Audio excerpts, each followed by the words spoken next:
Hello everyone, welcome to knowledge mall. तो आज के डेली करंट अफेयर्स की सीरीज में हम लोग देखेंगे 19 दिसंबर 2022 के करंट अफेयर्स को। और वीडियो के एंड तक बने रहिएगा। वीडियो के एंड में हम लोग 18 दिसंबर 2022 के करंट अफेयर्स का फटाफट से रिवीजन करेंगे। तो चलिए देखते हैं आज का करंट अफेयर्स।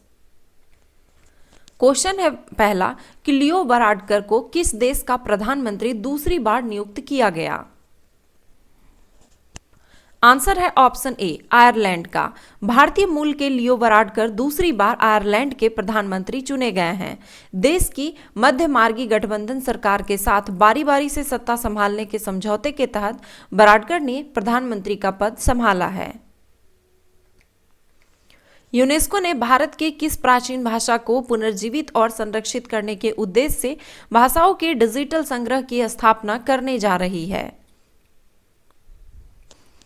आंसर है ऑप्शन बी, प्राकृत, पाली और शारदा को। संयुक्त राष्ट्र विश्व में प्राचीन और जनजातीय भाषाओं को पुनर्जीवित और संरक्षित करने तथा बढ़ावा देने के लिए एक कोष स्थापित करने का विचार कर रहा है, जिसमें अन्य भाषाओं के साथ प्राकृत, पाली और शारदा जैसी प्राचीन भारतीय भाषाएं शामिल है। संयुक्त राष्ट्र द्वारा स्थापित कोष का उपयोग खोई हुई भाषाओं के डिजिटल संग्रह के लिए किया जा रहा है। हाल ही में अमेरिकी सीनेट ने कितने अरब डॉलर के अमेरिका में रक्षा खर्च को मंजूरी दे दी है। आंसर है ऑप्शन सी, 858 अरब डॉलर। दुनिया में सबसे अधिक सैनिकों पर खर्च करने वाला देश अमेरिका है। अमेरिकी सीनेट ने देश के 858 अरब डॉलर के रक्षा खर्च को मंजूरी दे दी है। यह राशि राष्ट्रपति बाइडेन द्वारा प्रस्तावित धनराशि से 45 अरब डॉलर अधिक है। सबसे ज्यादा सैन्य खर्च के मामले में अमेरिका टॉप पर है। इसके बाद चीन और फिर तीसरे नंबर पर भारत है। हॉलीवुड फिल्म अवतार द वे ऑफ वाटर अवतार 2 के डायरेक्टर कौन है। आंसर है ऑप्शन डी, जेम्स कैमरून। लगभग 1900 करोड़ रुपए बजट की लागत से बनी फिल्म अवतार द वे ऑफ वाटर के डायरेक्टर जेम्स कैमरून हैं। संयुक्त राष्ट्र मुख्यालय में पहली बार निम्न में से किस भारतीय नेता का प्रतिमा को स्थापित किया गया। आंसर है ऑप्शन ए, महात्मा गांधी के। विदेश मंत्री एस जयशंकर ने संयुक्त राष्ट्र मुख्यालय के नॉर्थ लॉन में एक समारोह में संयुक्त राष्ट्र महासचिव एंटोनियो गुटेरस के साथ संयुक्त रूप से महात्मा गांधी की आवक्ष प्रतिमा का अनावरण किया। गुटेरस ने कहा था, संयुक्त राष्ट्र मुख्यालय में स्थित नई प्रतिमा उन मूल्यों की याद दिलाती है जिनका पालन गांधी करते थे और जिनके प्रति हमें प्रतिबद्ध रहना चाहिए। नेशंस कप हॉकी प्रतियोगिता 2022 के फाइनल मैच में भारतीय महिला टीम ने किस देश को हराकर यह कप जीता। आंसर है ऑप्शन बी, स्पेन को। भारत ने महिला नेशंस कप हॉकी प्रतियोगिता जीत ली है। वेलेंसिया में फाइनल मैच में भारतीय महिला टीम ने स्पेन को 1-0 से हराकर यह कप जीता। इसी के साथ भारतीय टीम ने 2023-24 के FIH प्रो लीग के लिए क्वालिफाई भी कर लिया है। गोवा मुक्ति दिवस किस तिथि को मनाया जाता है। आंसर है ऑप्शन सी, 19 दिसंबर को। गोवा मुक्ति दिवस हर साल 19 दिसंबर को मनाया जाता है।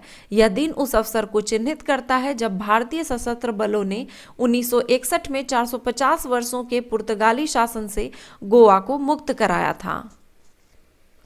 अंतर्राष्ट्रीय प्रवासी दिवस किस तिथि को मनाया जाता है। आंसर है ऑप्शन ए, 18 दिसंबर को। प्रवासियों के महत्वपूर्ण योगदान को पहचानने और उनके सामने आने वाली चुनौतियों को उजागर करने के लिए हर वर्ष जो है 18 दिसंबर को अंतर्राष्ट्रीय प्रवासी दिवस के रूप में मनाया जाता है। वैश्विक वैज्ञानिक प्रकाशन रैंकिंग 2022 में भारत ने कौन सा स्थान हासिल किया है। आंसर है ऑप्शन सी, तृतीय स्थान। अमेरिका के नेशनल साइंस फाउंडेशन की एक रिपोर्ट के अनुसार भारत वैश्विक वैज्ञानिक प्रकाशनों और विद्वानों के उत्पादन में 7वें से तीसरे स्थान पर पहुंच गया है। नेशनल साइंस फाउंडेशन अमेरिका की एक स्वतंत्र एजेंसी है जो विज्ञान और इंजीनियरिंग के सभी गैर चिकित्सा क्षेत्रों में मौलिक अनुसंधान और शिक्षा को बढ़ावा देती है।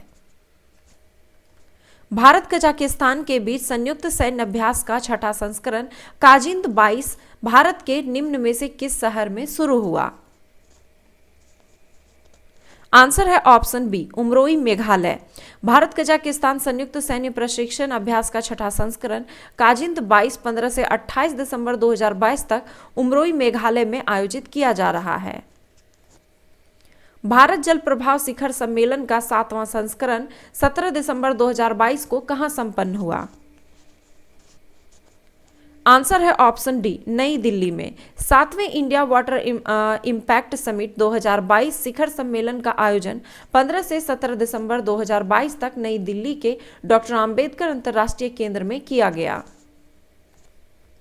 कतर में आयोजित फीफा फुटबॉल विश्व कप 2022 किस देश ने जीता?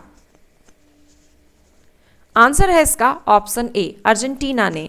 फ्रांस को पेनल्टी शूटआउट में 4-2 से हराकर अर्जेंटीना ने फीफा विश्व कप फुटबॉल जीता है। तो ये थे आज के 19 दिसंबर के करंट अफेयर्स। अब हम लोग फटाफट से 18 दिसंबर के करंट अफेयर्स को रिवीजन कर लेते हैं। जीएसटी परिषद की 48वीं बैठक की अध्यक्षता निम्न में से किसने की? तो निर्मला सीतारमण ने की।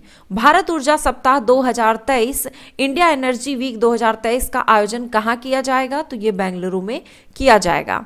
हाल ही में भारत के किस राज्य में 91 लाख वर्ष पुराने छिपकलियों और सांपों के जीवाश्म अवशेषों को खोजा गया है? तो हिमाचल प्रदेश में। प्रधानमंत्री नरेंद्र मोदी भारत में 5G सेवाओं की शुरुआत कब की? तो 1 अक्टूबर 2022 को।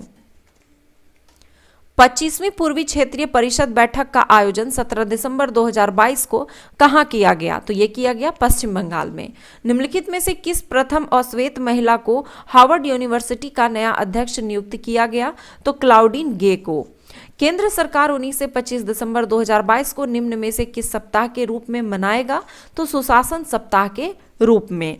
वर्ष 2023 में 26वें राष्ट्रीय ई शासन सम्मेलन का आयोजन कहां किया जाएगा? तो भोपाल मध्य प्रदेश में। भारत ने किस देश को हराकर तीसरा दृष्टिबाधित T20 विश्व कप जीता? तो बांग्लादेश को। उपग्रह संचार के लिए स्पेक्ट्रम की नीलामी करने वाला विश्व का पहला देश कौन है? तो भारत है। INS मोरमुगाओ के संबंध में कौन सा कथन सत्य है? तो ये सभी कथन दिए गए हैं। इसके बारे में जो सत्य है, इसे 18 दिसंबर को भारतीय नौसेना में शामिल किया गया। यह युद्धपोत सेंसर आधुनिक रडार प्रणाली पर आधारित है। यह जमीन से जमीन तथा जमीन से हवा में मार करने वाले मिसाइल है। नासा द्वारा लॉन्च किया गया उपग्रह surface water and ocean topography निम्नलिखित में से किस ग्रह पर पानी की खोज की जानकारी देगा? तो पृथ्वी पर। भारत संयुक्त राष्ट्र सुरक्षा परिषद की अध्यक्षता के दौरान ग्रुप ऑफ फ्रेंड्स पहल की शुरुआत की। निम्न में से कौन सा देश इसके सह अध्यक्ष हैं? तो बांग्लादेश, मिस्र, फ्रांस, मोरक्को और नेपाल। आई होप कि ये वीडियो आपको पसंद आया होगा। वीडियो पसंद आया तो एक लाइक जरूर करें, कमेंट करें और शेयर करें। धन्यवाद।